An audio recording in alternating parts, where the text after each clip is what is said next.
Here we are. And boy, let me tell you, do I have a great event happening tonight. Show live talk with Becky Chernek with Dora Muzi. And she is the F&I manager with Germain Toyota. And okay, so a couple things we're going to be talking about tonight. So I have been offering and or announcing my F&I Basics webinar. And boy, let me tell you something. And the reason why I'm doing that is I'm realizing, how many F&I people are actually getting into this F&I office and they have little to no training. I mean, I don't know who's doing this training. They think that they're, I guess, figuring this out all on their own. And I can't begin to say over the years how much I've always heard that get them in the pot, stir it up, they'll figure it out. And or if they're just we'll figure it out whether or not they're actually made for F&I or not. So I Interesting. don't it is really interesting. So I thought, what the heck? I'm going to contact Dora and I'm going to ask her what are her thoughts with regard to, just putting F&I people into the box, let them figure it all out. Now, before we get started, again, my webinar is tomorrow. It is from 1 p.m. to 2 p.m. Eastern Standard Time. It's Zoom webinar. You need to be there. And actually, I've invited Dora to also be there. So hopefully you'll be able to attend as well. And for those that may not know who Becky Chernek is, and I can't imagine, Dora, that they don't know who I am by now, but here we are. I've been providing finance and insurance training for automotive dealers throughout the USA and Canada. I founded my company on finance and insurance practices in 2001, Chernek Consulting, and really help dealers to maximize those profits and do it right and keep the profits on the books, right? So that is so important as well. And just giving these guys the tools that are necessary to impact change. And I've worked with hundreds of dealers, and I got to tell you, those that are consistent, that follow some of these best practices and techniques and strategies, make a big difference. So anyway, enough about me. It's all on you, Dora. No. So thank you so much for being here. I certainly appreciate it. And I want to talk about firsthand. So F&I training, is it important to train F&I people? What are your thoughts about that whole thing? Yeah. I mean, there's so much to learn. I can't imagine somebody just a dealership just saying, you know what, you want to go finance? Well, here you go, and good luck. I mean, that's horrible. I mean, for so many reasons. I mean, you're not looking out for the interest of the owner. There's so much in compliance right now that you have to make sure you're dotting your I's and crossing your T's. And if you're not, you're putting yourself out there for, I mean, right now I've seen people getting cracked down for, not doing things the right way. And if somebody was to audit you and they found out that you weren't, in compliance, I mean, the fines are phenomenal. So the repercussion of not having the right finance people in your office represents your whole dealership. And I mean, there's just so much involved. I mean, obviously, if you're considering putting somebody in finance, you're also, there's a reason that person's obviously was good on the floor, was a good closer, right?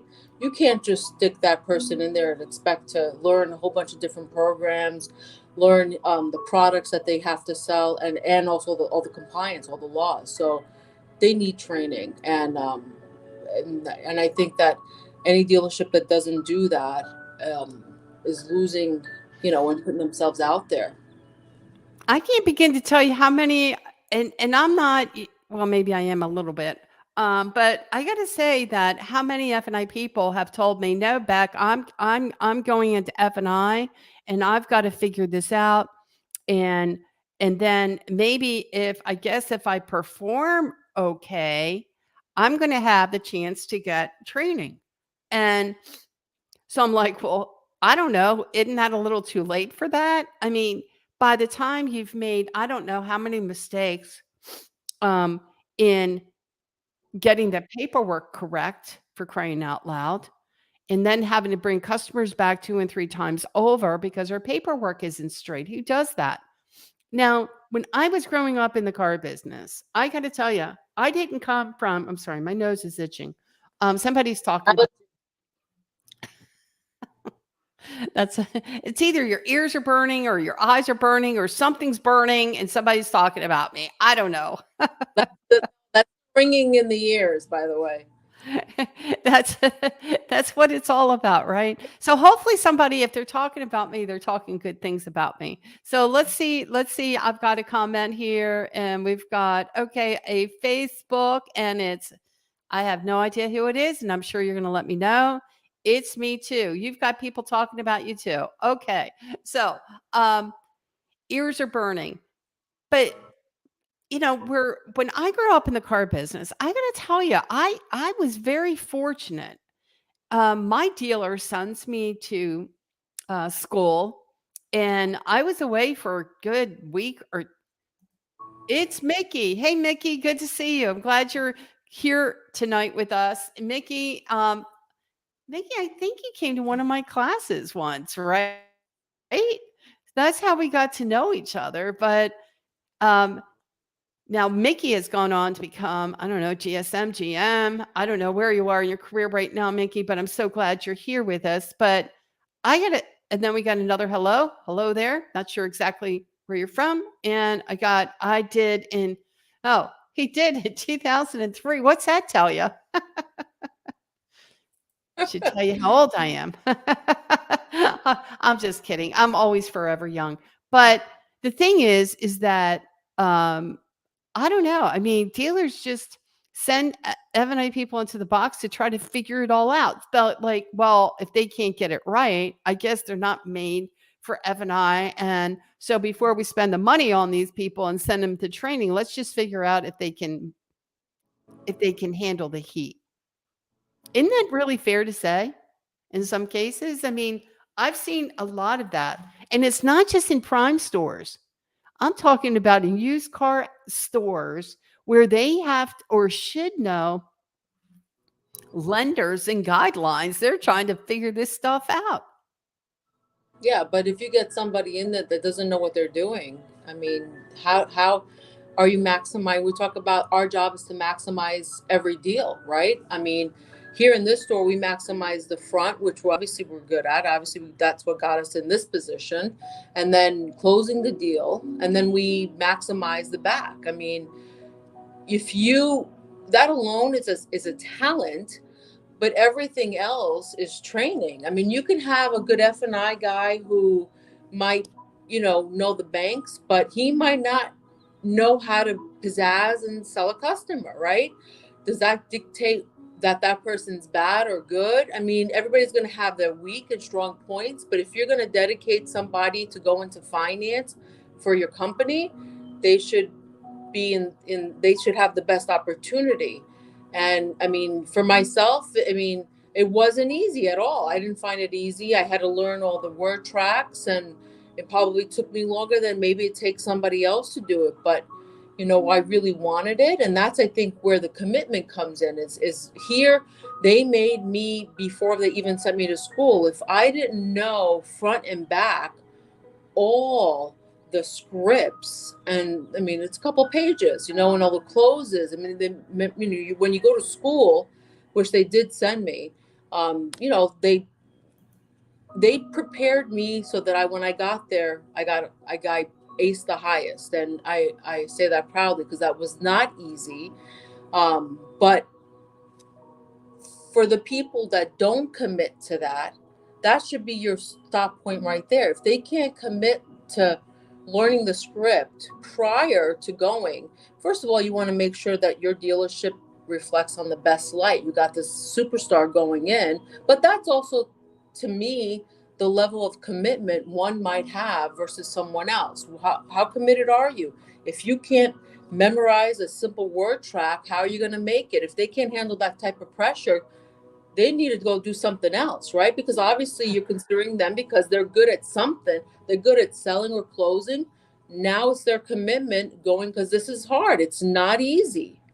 Dora, he- we talked earlier, and the reason why I call you all the time, like Dora, I can't help myself because it's like you just speak my freaking language. I mean, you just do, and I don't get it. Like, yes, instead of having that deer in the headlight look, let me tell you what they're talking about today. Today, they're talking about word thoughts. We're supposed to have word thoughts. I don't even know what the hell a word thought is. Does somebody tell me what a freaking word thought is? What does that mean? Is it, well, we don't want to memorize anything. Maybe we want to memorize one or two words, and that will get us to thinking about how we want to address or overcome a concern that the customer has. I don't know. But for me, I'm like, you got to put some work into this for crap's sake. I mean, come on, you know, put a visual together that makes sense based off of what the customer has told us, right? Why aren't we learning our craft anymore? And it's a craft, it's a skill set. It's like it how do you how do you respond if you haven't practiced up? I mean, I never go on stage. I never do anything in front of others, even online for crap's sake, without I mean, practicing having a my verbiage, my thoughts together before I get on to perform. I don't get that whole thing. And it does take work.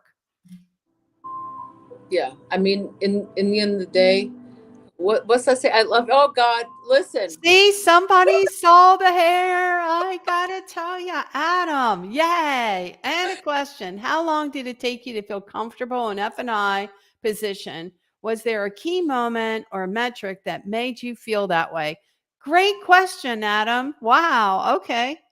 Yeah, it took me, I would say, a good year to learn everything and start to relax and get comfortable with what I was doing. There's just so much involved. I mean, keep in mind, you do something wrong. I mean, does a new F&I person that goes into, into F&I that really doesn't have any training realize, does somebody say to them, if you do this, you could go to jail? No, but people every day go to jail for doing something that they shouldn't be doing, right? And then what does that person say? Hey, in the end of the day, you can't say, well, I didn't know. Yeah, go tell the judge that. It doesn't work that way. So See, you have, I don't think that they believe that. Dora, they don't believe that. well, then They they have. don't. Nothing has ever happened here ever before. So chances of something happening and I have to worry about me being in front of a judge is slim to none. It only takes one person. It only takes one person. You're right. It does. And it's like, I didn't know any better. Well, that doesn't make it right. And I can tell you how many times, well, I had this one phone call from a student and he's like, well, can I ask you a question? Of course you can. What about signing contracts? If Is that okay? And I'm like, what are you talking about? What do you mean signing a contract? And I know this will floor you, right? But signing the customer's name on a finance contract, is that okay to do? I'm like, why would you do that? Well, my comptroller is asking us to go ahead, sign this contract. And of course, there was a floor plan audit going on. So they wanted to make sure that they had the contracts to fulfill, this floor plan that was taking place. And I said, hell freaking no. If they want to do it so bad, let them sign it. Not don't no, you don't want to put you never want to sign a contract for a customer. Are you kidding? In a customer's handwriting. They don't know any better. In fact, I've had F&I people, unfortunately, who were fired because their F&I director told them to sign the contract for the customer. Just get it done. We don't need to hear this stuff from our comptrollers, anymore. This guy or she's driving us crazy. Just sign the damn thing and send it upstairs. And Right. lo and behold, what had happened? I'll tell you what freaking happened. It was, I don't know, several days later, here comes the customer. And wouldn't you know it, they didn't have copies of their documents. And wouldn't you know it, It was different. the F&I person wasn't there. So nobody knew. So it's not like, hey, I knew that he signed the documents and lo and behold, here's this great F&I person. I mean, to tell you, this person was extremely talented. He just did not get the right information from his F&I director. And guess who got fired? Jeff got fired, not Not the the F&I director. right, right. Yeah, yeah. So those are things, and those are the reasons why we have to do a better job in training up and making sure that, hey, we understand, are the rules of engagement, right? So we have another question here. Go ahead. And I see a lot of negative comments on social media about F&I, and the stigma is always negative with regards to F&I. Been getting a lot of people that don't even want to entertain anything at all because their mind is shut down before they even go inside the office. What do you have to say about that? Remote. Because you're the remote queen. Yeah. I mean, listen, I was a consumer before I got into F&I, and in the end of the day, what I try to do is break that, because I know that's the stigma, right? And nobody wants to be in a dealership, and nobody wants to go in the box. In fact, some of these customers stun me when they're like, you're going to put me in the box. How the heck do you know what? Why would you even use that verbiage? Wow, like, it's just known. We lock you in. I mean, I think it's the experience from the get-go. That's why here, when we meet every customer, we do what's called a TO. A customer comes in, we TO them, we say hi, welcome, what are you looking at, do you have a car that we need to appraise. We help the sales people on the floor, making sure that we have the right selection, doing it right the first time, so that though I'm going to be their finance person, I'm their go-to. They need something. If they can't get it closed on the first pencil, I go out there and I close the deal. But in my opinion, I advocate for the customer. I work here at Germain Toyota, but Germain made it very clear that these are his customers, and that was his only concern, is that we take care of his customers. And going into it with that mindset, is the matter of bringing the iPad to the customer. Most of the times we do not bring the clients into the office because of that one reason. I don't want them to get tensed. I want them to feel at home. So if they're already closed outside, I bring my iPad and I go over the menu presentation. But before I've even done that, I've done an interview to make sure that I line up the right products for that customer. When you think that way and you do everything that way, we advocate for the customer realizes that they could trust you. And the best reward is when that customer says to you, what do you think I should get? Well, Then good I job. gotta tell you, Dora, like when we had the F&I online event and you went out to the showroom and you met the customer at the salesperson's desk, and I got to tell you, there's there are few and far between F&I people that are actually meeting customers at the salesperson's desk and doing this meet and greet. I'm sorry, they're just not doing it. They're not. I mean, I know that there are some who get it, who really see the benefit behind it, and it's so important to make sure that the customer understands who you are, what and what's about to happen. You set the stage, for crap's sake, right? That's the whole idea behind it. And make sure that you've got your ducks in a row, that they have a better understanding what's going on with this deal. And yeah, so I I don't know why we don't have more F&I people understanding the benefit behind that. Right, but and then, to answer that even further, that comment is, it's still happening, right? It's not happening in this store, but I worked in other stores. I bought from other companies, and yeah, unfortunately, I recently bought myself a vehicle, and it was about 3 hours away from here. I won't mention any dealerships, but I had, and I'm in the business, and he knew I was in the business, the worst experience in my life. I never thought in a million years that I would be confronted with what some customers deal with. I mean, to a point where my husband, by the way, I want to say hi to him because I know he's watching today, but to the point where my husband had to call the GM of the store because of the bad experience we had. Meanwhile, he's been in the business for 30 years. I'm in F&I, and here it is in F&I coming out there and just doing things completely wrong. There was no interview. They had no idea how long I was going to keep the car, how many miles per year I was going to do. So when I get, when finally they were ready, I got the whole, hey, come on, I'm ready. Let's go in the office. I'm going, okay, okay. Not knowing where I was, how long I was going to wait, just standing around. Finally, when I get in the office, I sit there, and it was like, just not even, just not, there was no conversation. Here it goes, sign here, sign here, sign here, showing a menu. Hey, this, and this, and that's it. Which one do you want? It was just the weirdest thing because I don't do things that way.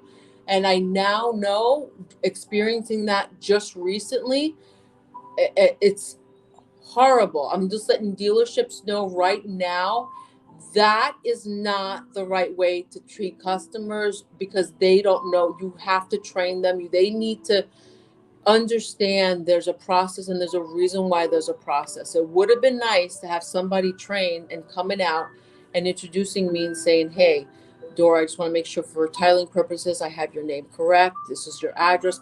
It would have just been a nice touch. Wouldn't that be? I mean, wouldn't you agree? Oh, I agree. I feel that if I don't do that, I'm missing everything. I need to know this information before that customer gets into F&I. It's for them and it's for me. It's a two-way street. It's like I'm not going to bring you in there until I know for sure what the frick I'm dealing with. Why would I do that? I want to make sure who's doing this. That's the other thing. Okay, so we're talking about these F&I basics while we're at it. And one thing I do want to point out, hey, Sandy, love Sandy Parks. I'm going to tell you right now, I took her kicking and screaming. She did not want to have anything to do with menu selling. You didn't, Sandy. I know that. And she sent me all her F&I people. She's like, have at it, Becky. You're doing great. Just keep it up. It's all good. And I'm like, well, Sandy, when are you coming to the workshop? Finally, we got her to the workshop. She goes, I don't tell you, there's no way in heck I'm going to do this deal. And I'm like, well, what? By the time I get done with you, you will. And what you know it, she did. And she has been a diehard ever since. But maybe it's the area. But I found that most people call F&I over the salesperson. We are their go-to person. And the last person that they see, I always meet that customer first before they ever come into my office. That's the right thing. That Right. is an awesome thing, Cindy, right?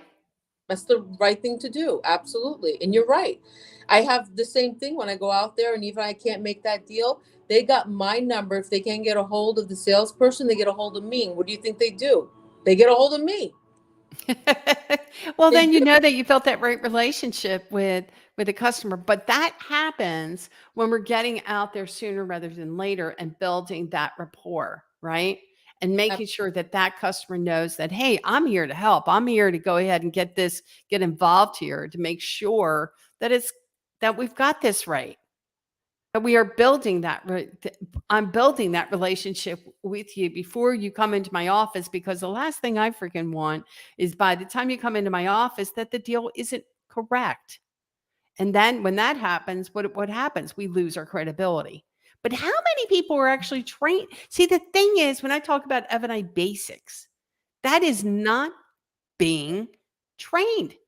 These guys are having that customer get into that F&I office, and for the love of God, here's what I'm hearing. Well, we're validating this deal at the sales desk. that, we're submitting the deal, we've got this, you're just a production manager and have at it, and that's all you need to know. I think that that's ridiculous. And look who came in here. Wendell. What a Love good you. job. He's there. Thanks, Wendell, for being here. I appreciate it. GSM for He's the a black leadership. boss. Man, let me tell you. Yeah, We love you, Wendell. we do love Wendell. He's amazing. He is the stick. The glue that keeps it all together. And then I know I hated it, but I changed my mind. You're the best. See? uh, so let's see what we've got here. Hello. Okay. So it's like, okay, I want to subscribe to the live. You definitely need to subscribe to the live to our webinar. Yeah. So you would think I would have had and made sure I had the link available, right? And you know what?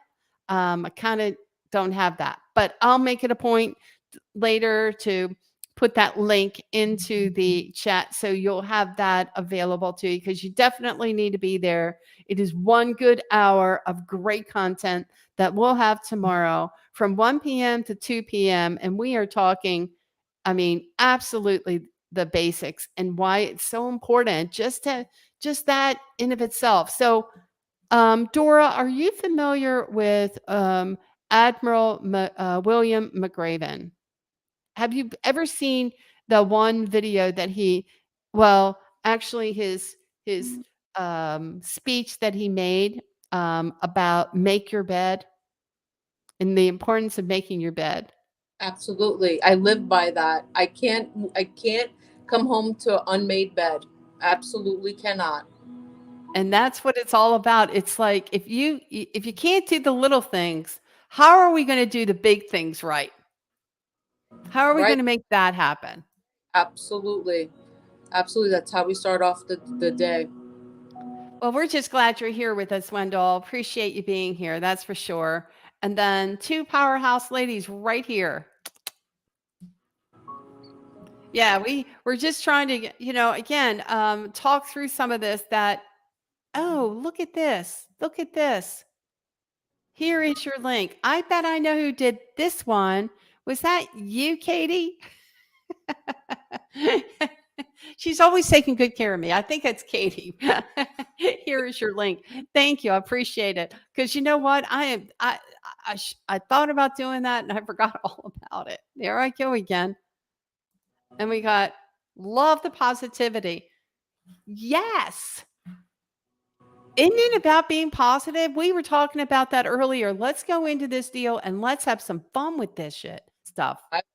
I'm all about having fun. You can't, for me, if I'm not enjoying it, I can't do it. Absolutely love what I do. And, we were talking about this earlier, how you go somewhere, you wonder if somebody's doing their position because they just need to make a paycheck. What a wrong attitude, wrong way to look at things in life. That's horrible. I would hate to live that way. Well, one thing, for me, and I don't want to come across like this like perfect person in F&I. I'm sure I made plenty of mistakes along the way, but I enjoyed the position. I really did. I liked it. I had a lot of fun in F&I and customers liked me. I liked them. I wanted to find everything that there was to know about someone. I just thought, man, you're freaking interesting. Tell me a little bit about you. So whether it be a cash deal, a lease deal, whatever kind of freaking deal it was like, I need to, I'm, I'm going to do the very best. I'm going to put my best foot forward, and I'm not I'm not going to complain. I mean, every deal counts. It's every opportunity. And you know what? Especially for me coming from the floor selling vehicles, I know that, I had 100% opportunity with every single customer coming into that F&I office. I know what I had the empathy for our salespeople, who are out on the who are on the front line, and they're doing everything that they can to sell that car. So look, it's up to me to do everything that I can to do, the right thing by the salesperson as well as by that customer. Oh, absolutely. I love it when, a salesperson, when you work hard for the salesperson, I mean, we've all been in that position where, I've had F&I, there wasn't a good deal and they would walk right out of their office and it would become nothing. And here it is, I spent hours putting that deal together, getting that customer back. In the end of the day, again, it's all about the customer. I don't care how you want to twist it and turn it. If you truly are advocating for the customer, you're matching up products that make sense to the customer. So it's easier. You're not selling them. You're matching the way you are with when you're doing a needs analysis and finding out how are they going to be using this vehicle. Do you really need a third row in your life? And then you start to pare down to the right perfect vehicle, right? And you find out maybe they didn't need the Highlander, maybe they needed the RAV4, and it's a little bit more affordable. Let me see if I can help save you money, put you in the right vehicle, save you time, right? So by doing that, it's just you're really bringing that same um, philosophy in your office, because if you're finding out they're going to keep their car for just 2-3 years, then you maybe talk to them into going into a lease, or showing them value in a 3-year road hazard. You're not going to show them an 84-month road hazard, but besides that, we're really here talking about, I mean, yes, these are the basics. The truth is that if you don't, I think a person that is a people's person is a people's person, right? There's somebody who sold cars in the past.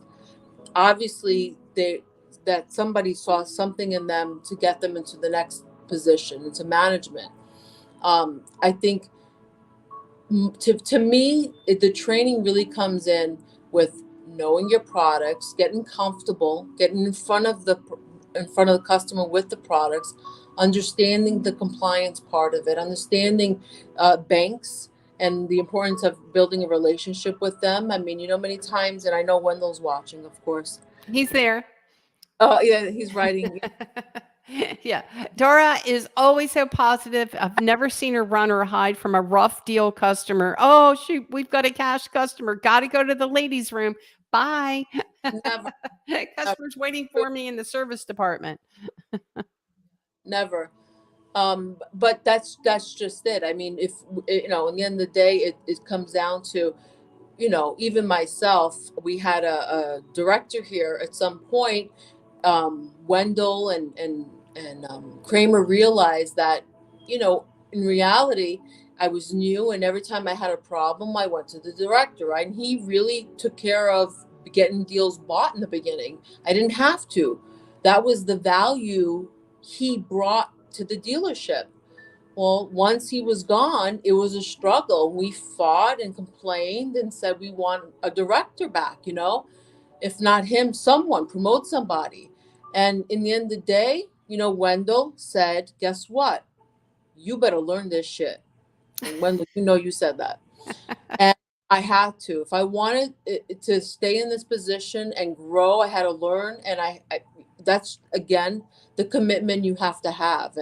And is that the easiest thing? No. And it's you have to be self-motivated, that's for sure, to call banks and build this relationship. And listen, all they got to do is click a button. Hey man, I need a little help. Can you get a little help over here? Can you click a button? But all of that, there's so many different components. And yes, you need some sort of training, if not on all of it, some parts of it. Well, I just feel like, when we dump someone in the pot and say, you know what, here's the deal. We're going to dump you in the pot, let you figure it all out. And when they can't figure it all out, it's pretty freaking frustrating. And then sometimes they get to the point, well, forget this. I can't handle this. And it's too much heat. It just is. It's too much things, too many things that can absolutely go in the wrong direction. It doesn't make for a positive situation, but yet it happens all the time. It just does. I mean, where F&I people promote it to F&I, figure it out, get you into the pot, and then if we think that you got this, we'll go ahead and send you to training. Well, by then, maybe they've made a bazillion freaking mistakes. Don't get me wrong. I think mistakes, you can learn by your mistakes. Believe me when I told you, I can make mistakes. And I have made mistakes and I remember those mistakes and I get it. Yeah. But at the end of we don't how many mistakes do you get before it's like becomes a big freaking mistake?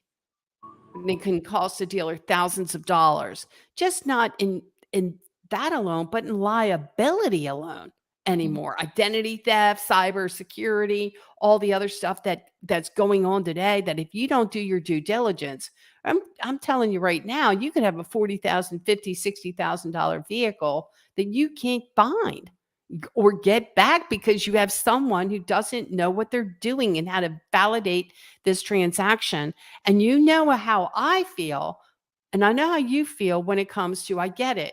We're relying on the we're relying on the desk manager today to validate this, to submit the deal.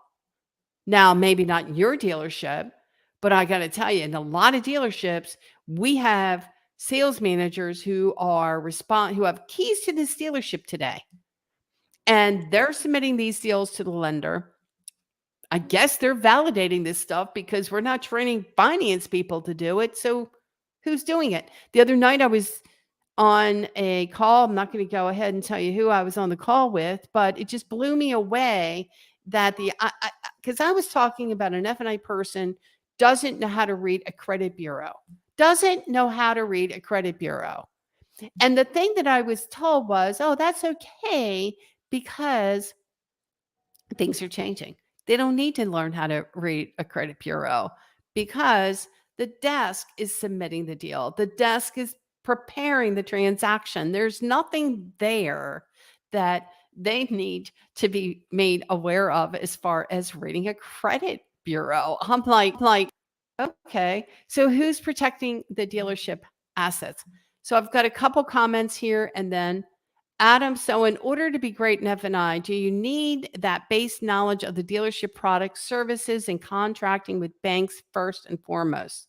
Then you grow from there. I'll let you handle that, Dora. Yeah, I mean, yes. How do you sell a car? Don't you have to know? Don't they put you in front of a computer and give you all the training on their safety sense and the suspension and the different engines and different 4x4, 4x2? That's training. They don't typically, a dealership won't just say to you, okay, there's a car, go sell it. I mean, you got to know something about it. I mean, listen, I'm a chick. I didn't even know where the latch was to open up the hood. I mean, some of us can survive like that. I mean, I was fortunate enough. I had he wasn't my husband at the time, but you said first day on the job, there was some sort of training, right? And then I get on the job and the rest was, you learn and you're honest with customers and say, hey, I'm new. And before you know it, they're helping you sell a car. But it doesn't work that way back here. We're professionals. We're in management position. It doesn't work that way. I better know where the freaking latches are, know where where to submit something. I'm not going to shotgun a person's credit 100 million places. You better know that that bank doesn't take anything less than a 680. I mean, those are the things that a professional does. And when we talk about these people having these bad experiences, is because of what we've done in the past. But moving forward, you can't operate like that. People are getting smart. There's too much information out there. I got an app on my phone, Credit Karma. Okay, great. I fool around in there and they're giving you all this information. I'm like, it's all out there. It tells you what you qualify for, what interest rate should be getting. I mean, Wow. was shocked. I had no idea Credit Karma was doing that. Yeah, I got to talk to those guys. Like, what the heck are you doing? Quit messing around there. What are we doing there? So let's see here. Many F&A people think that they already know what a customer will want or do without ever talking to them. Right. They listen to the desk or the sales associate tell them the customer won't buy anything and the deal is maxed out. That is a no-no. This is Katie, Becky. See, Katie's got this. She's learning. I don't know why she's not coming across as far as I don't know why I can't see Katie here on LinkedIn. It makes no sense to me. But yeah, many F&A people think that they already know what a customer will want or do without ever talking to them. There is so much truth to that because they're hearing it from the salesperson's mouth. Well, what did the customer tell you? How long do they hold on to their cars? What are their expectations? Now, don't get me wrong, there's sometimes I might ask a salesperson some feedback, but I want it firsthand. I want to know what's going on with that customer firsthand. That sales manager can tell me until the cows freaking come home how he feels that deal needs to go down. But that's what we have. We have this skill set when we go out there to review and look at this deal and say, there's a better way to go with this deal. There is a much better way to go with this deal. And based off of that customer information, we're able to determine different options that would be available to the customer, not only on lending options, Adam, but also on product offerings based off what they told us. It's more of a value proposition. Right. Absolutely. It is so critical. I just don't get it why more and more why dealers aren't investing in their people. Do you think maybe they're not investing because they're afraid that that customer will actually go someplace else? That maybe the more I train them up, the more that they may just leave the dealership. It's like I feel like I train for them to leave. That's something that I've heard in the past. Well, that's something very new to me. I mean, that's definitely, I guess, a little bit shocking. I mean, I used to have a restaurant, and if I would have thought that way, I mean, I used to think the opposite. I want to train them. I want them to be the best that they can be. I want them to make the most that they can make.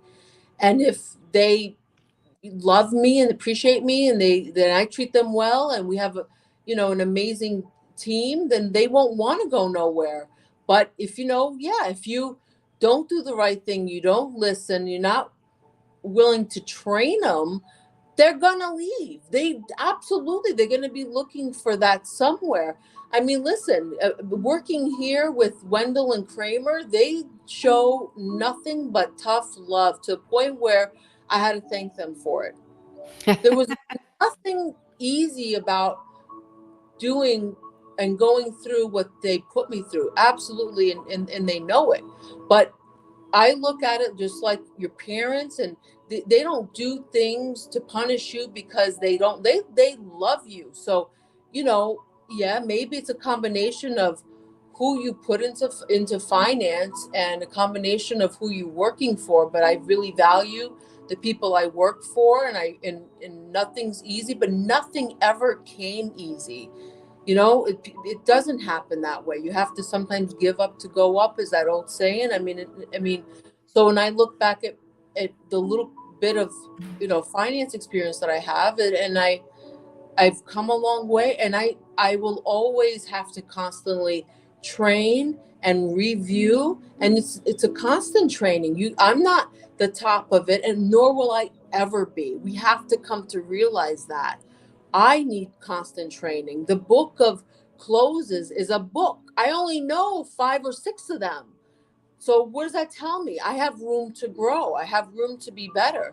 But for a dealership to feel that way, like you're explaining, I really hope that's not true, because it's sad that you wouldn't want to see other people grow and do well. Maybe that's why you're having a problem. It's a different issue you're having. Let's see what Wendell has to say here. Oh, here we Dora go. had all the basics down pat. When her safety net of having a director, it really would bring her out of her strengths. Now she can carry it soup to nuts. Very proud of her. Yeah, so now you Yeah, had to go ahead and bank on yourself, kiddo. You had to figure those lenders out. You needed to know how they bought, and you couldn't rely on anybody else but yourself. And it Gary. Yeah, built a lot of strength, right? yeah, yeah. And I don't see a lot of that today so much either. Um, for some, but if you don't know your lenders for crying out loud, I mean, that is the glue that holds it all together, doesn't it? I mean, how do you can maximize your deal? I mean, Right. if you're Oh, not familiar with your loan to value stuff, I mean, how much, you're trying to go ahead and get those extra products bought. yeah, there's so much. Yeah, there's so much involved. I mean, like you talked about, um, nobody has to really read the credit app, and I couldn't disagree. I think that's the most one of the most important things you can do is looking into their buying patterns and looking into, what are they late on. Is it a thin file? Is it, and knowing that your lender wants at least 4 lines of credit. I mean, and even if you don't read it, how are you going to get it bought? How am I supposed to call my lender and say, paint a story? They come in here, and we had a meeting, and they said, we'll probably buy every deal. Paint the picture, Dora. Tell the story, right? So now Amen. that's so how can somebody say, why you don't need to read it? You don't need to read it. That's your Bible. That's how you get things bought. That's how you say, I understand this guy was late on this payment, but he lost his wife. He got caught up, and I asked him, he got proof that it's paid. What do I have to do to get this guy into a car? Come on, help me out. They want to buy the deals, right? You know They what just I'm hearing? I'm give hearing them a that that's old school. That now some of these dealers are just really relying on that desk manager to go ahead and figure all that out. Ev and I, you take the deal, that's what you do, and you present your products. That's it. That's it. And I'm like, um, I, you know, that's to me, wow. So we're I going to dummy down our F&I departments now. I I want to show that I'm more valuable than that. Well, you are more valuable than that. I mean, your whole But philosophy at your store is completely different. You're not waiting on your desk managers to submit the deal. That's not happening. In fact, we had a conversation earlier on in the year, and I remembered you saying, "Well, wait a second. We're submitting deals." Okay. So the question came in, we submit deals up at the desk to make sure that the process is faster. And you're like, we don't need to, our process is just fine. What'd you say? Your it's process is, it's better because I'm not just submitting it and just, you know, hoping. I'm doing a lot more than that. I'm also confirming all the information on the credit app is correct. What's harder, to call the bank and say, oh, by the way, their income really wasn't $3,900, it's a typo? No, that's somebody who's not professional. so That's do you feel like it is important to verify the income? 100%. I was How do in you a conversation with somebody else, and that will go nameless as well. And they're like, why would you verify that? They've already submitted. The bank didn't ask for anything. So leave well enough alone. But suppose they do call or stip you on income, and you find out they can't prove it. Is that lender somebody you can call? Is he going to trust you? I thought we had We're four not grand a credit. month here. I mean, it's just really perplexing to me in many different conversations because I'm like, aren't we supposed to be verifying this information anymore? Who's doing what where? I mean, okay, so you're relying on a desk manager to submit this deal, but yet Okay, nobody's validating anything. I don't know. And then you have a F&I person who's you're not training, and all they're supposed to do is present the products. They don't need to go ahead and validate this information or try to make or do whatever that they can to put a better deal together. Those days are over. Those days are over. I'm like, you're kidding me. And I guess I'm so passionate about this topic. And I'm like, maybe I'm seeing it wrong. Maybe I've been in the business too long. Maybe I'm not getting this shit. Something's not right here. And then if in fact we're supposed to do that, why aren't we doing the training for it? Where's the F&I fundamentals at? And everybody looks at me like, Becky, you're too wound up. You're just too wound up. Chill out. Chill out. And then a dealer tells me, well, we're going to do everything we can to protect the golden goose. You know who the golden goose is? Who, Becky? Who? Who? You, the F&I department. They want to protect the golden goose. And I'm like, okay, well, I want to protect the golden goose too. But if we keep doing this stupid stuff, you won't have anything. It takes some skill set to get there, to run 15, 2 grand a car. You're not doing that. Well, maybe it's easier today. I don't know. Marketplace is different, makes it easier. That doesn't take much to do anything. I don't know. I mean, who's addressing and overcoming some of these objections with the customer? Where's the product consistency come from? Who's talking about any of this and all this? No, nobody is, it sounds like. I don't think so. But yet a dealer wants to protect their golden goose. And yet a Yeah, dealer is bitching left and right because of Carvana and all these other people. And they're like, about freaking time, whatever. I'm not here to get into to Carvana. no, it But sounds at the end of the day, come on, give me a break. right. It sounds like there's dealerships out there that just have glorified secretaries. That's all they are. And I bet when it comes down to it, they're probably running for the store $800 a copy.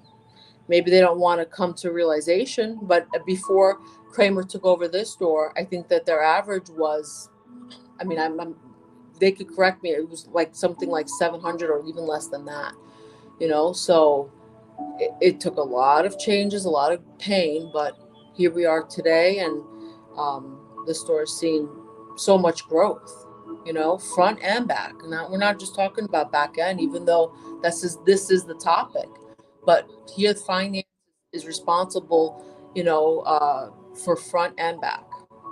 I think front and back is major important. I'm not looking to rob Peter to pay Paul. I don't Right. want your front end. I don't want that. You're entitled to that. Go for it. Do what you've got to do to make that all happen. I know your salespeople work really, really hard to make it happen. I I think. So maybe not so much today. I don't know. That's what they say. But at the end of the day, we have other best practices that we put in place to make a greater impact front and back. And also really create just a more robust customer experience, because when we do, you're going to see that customers return.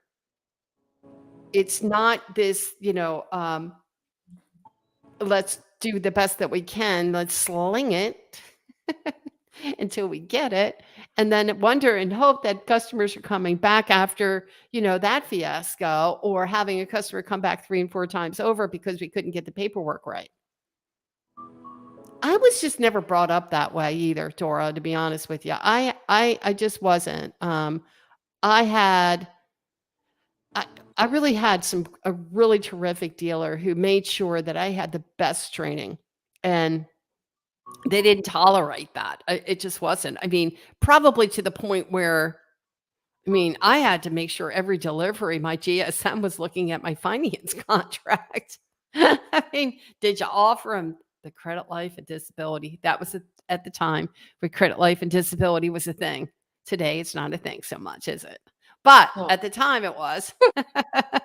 We don't even offer it here, Beck. But right. So let's look at what we've got here. Dora, do you spend time helping to explain why to your sales team? I would guess that you all do based on the success of the dealership as you explained it. I find it very important to take time to join the sales meetings and have time to speak about the TO process. There goes Katie again. Yep, I completely agree. I mean, keep in mind we don't all make those 9 o'clock meetings in the morning, but yes, we try to, and especially when we're trying to, let's say, you have a front end product that you do like a perma and a window tint, and you're just trying to. I mean, knowledge is power. As long as you don't overstep it. But it's nice when you do a walk around in a car and we have salespeople that will say, yeah, and this car has permaplate and exactly what it is. I mean, so when it's a small little product for us, but in the end of the day, it's still it's a front end gross, and it helps the salespeople make a little bit more money. But it's easier when I come in behind and then reiterate everything the salesperson says. They already know a little bit about it, and it makes it that much easier. It's nice. But yeah, So, can I right. put you on the spot? Yep. What are your thoughts about training salespeople on endorsing finance products? No, that's not their job. We all Okay. have finance has a role to play, and that's why we're professionals in this position. You put somebody who does desking. We have amazing desk managers here that don't do good. They've been in finance maybe for a couple months, and it wasn't their cup of tea. It's not their forte. So, but I couldn't imagine. We have Ryan here who's been here for many many years, and I love him. He's just a professional in his craft, and that's what the goal was. Kramer always said, because I was in different positions here, and one time I said, well, why can't I just submit the deal? I was doing uh, um, vehicle exchange program, and I said, why couldn't I just submit the deal, do this, do that? And he goes, Dora, you're the horse, you have to put the blinders on, just do that one thing and be very good at it. And then he Okay. 100% was right, and I was able to grow from there. So it's no different. I mean, we're all in different positions. We might know how to submit a deal. I might know how to pull somebody from service, but that's not my job. My job is to be professional at what I do, which is maximizing front and back. And that is it. Okay. All right. Fair enough. Okay. So we got Wendell who wants to make a comment. So 2K, a car puts you at the bottom of your team's numbers. Oh my God. what's what's that tell you? Every one of our team members are involved early and they get it. We do the hard stuff. Core Yeah. comping our, do I have that right? Our F&I team to keep them on point, and it's painful, but makes us so So strong as a whole. yes. Um, I think especially in the beginning of it's you get choked up and you get shy. It's just like you were when I was in college. I had to take a speech course, and though I studied it, I get up there and blah blah blah, and it was one of those things. But you put me in front of a customer and the pressure's off. I'm just very natural, and I love it. So it's easy for me. But yes, they did a lot of core comping here. And again, it comes down to what's our commitment to the company. That's our showing them like how committed we are. How much if you really can't know your fundamentals, your basics on your own, then you have no business being in finance. And he was absolutely right. And so I thank him, and I will always thank him for making me cry. He made you cry. Oh. Make me laugh. He didn't. Yeah, sometimes you just gotta put the what does they say? Put the foot to the metal or something like that, and you gotta grind it out. And it's very uncomfortable. I'm gonna tell you in my career how many uncomfortable moments I've had, and there's been quite a few. And I will tell you that if anyone and their mother would have ever told me when I was like doing F&I like you, right, that I would ever be up in front of anyone talking about anything and being trainer or anything, a speaker in the industry, I would have been like, well, I don't know what you guys are smoking. There's no way in heck. And I wasn't all that comfortable about being in front of people. I just wasn't. I was very good being with customers in my office. I killed it. But get me up there in front of the group to talk, oh my gosh, I'm like, I cringed at it. I'm like, talk I it was very uncomfortable for me. But they make us do that here, you know? See? Yeah. And it's just, again, it's not easy, right? But if they're gonna, there's a lot of I listen. I leave here today. I know I'm replaceable, right?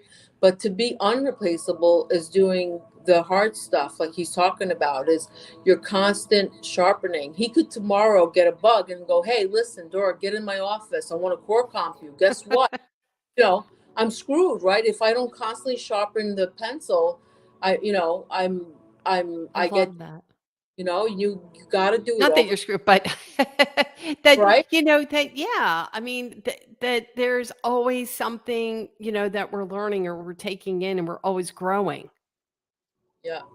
Yeah, and yesterday I think I was watching something with a basketball player, and he just said, "Hey, listen, the reason why I became the best at what I did was because most people get up at 9 a.m. and they practice, have lunch, go back out on the court at 2 o'clock, and do it one more time." He goes, "But what I did, I wanted to have an edge. I got up at 4 a.m." He goes, and because I got up at 4 a.m., that level of commitment, nobody else was willing to put in the work, and he became number one, right? And that was what it took to get him above everybody else. And what he's talking about is what it's going to take for any company to get above $2,000 a copy. I mean, that's our standard here. I mean, if you're not doing that, you after 3 months you won't have a position here. I mean, that is the level it takes. And yeah, that's a lot of pressure, right? That's a privilege to have that type of pressure. So I'm happy, and that's not the front desk giving us a Legs. deal, coming in my office. Hello, with $1,400, 1,500, Ooh. a little bit, Oh no, but here it's she is. totally maximizing the deal and not getting any. If you get something from the front, you're just lucky here. That's all us that he's talking about. Well, that takes training and I gotta tell you, you can't it's just not gonna you're not gonna try to figure it out, but you have to have the edge. However, which way it to get that edge. Practice, drill, rehearse, and talk about that all the time. When I get into any kind of presentation mode, I'm practicing, I'm making sure my content is the best it can be. And I don't settle for less. I just don't. And so if I know that if I can, if there's 3 things I can learn, there's 5 things to make my life freaking easier, I'm going to do it. I'm just going to do it. I'm tired. You get to the point where it becomes brain damage trying to figure stuff out on your own. You don't have to. You don't have to. You take the initiative. I will say though that it's great to work with the people, right, that you work with that really care, that really can make a difference in your career. Family. There's a lot to be said about that. Yep, I feel very secure in the sense that if I know that they have my back as much as Yep. they know I have their back, and that is a wonderful feeling to work in this position and to feel so strong about it, feel good about coming to work. It's a good feeling. Well, the reason why, again, I love bringing you guys on is because, I mean, you're the best. I mean, and I'm sure that there's a few others out there somewhere that are also the best, but it requires work. It requires, doing whatever that you can to gain that edge and impact. It's not going to happen freaking just because you want it to, Yeah, right? There's a lot that goes into it, and so that's the reason why I wanted to talk about this F&I Basics because there's a lot more when we talk about what does F&I Basics actually mean, and gaining that skill set to get us to the next level. I mean, that is so important to me. I mean, to be able to take a deal and be able to maximize the potential in that deal, that's what it's all about.